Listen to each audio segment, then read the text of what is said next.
তুই যে এত ভালোভাবে পরীক্ষায় পাশ করবি আমি তো ভাবতেও পারিনি। আমি তো জানতাম জবা মা ভালোই করবে, ভারী লক্ষ্মী মেয়ে আমার। আমি কিন্তু এবার শহরে গিয়ে আরো পড়বো। সে তো যাবেই দিদি ভাই, পড়াশুনো করে অনেক বড় হবে। না না, শহরে গিয়ে থাকবি মানে? একা একা থাকবি কি করে? না না, একদম না। তুমি না করছো কেন? আর আমি তো মাঝে মধ্যেই যেতে থাকি শহরে। হ্যাঁ রে মা, জবা তো ঠিকই বলেছে। না না, এ তুমি কি বলছো বাবা?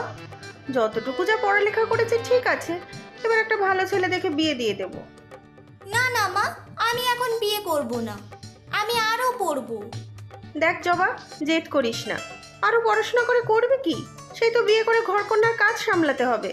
তোর বাবারও তো বয়স বাড়ছে নাকি? শহরে গিয়ে একা একা থাকবে কি করে? চারিদিকে খারাপ লোকে ভরে আছে।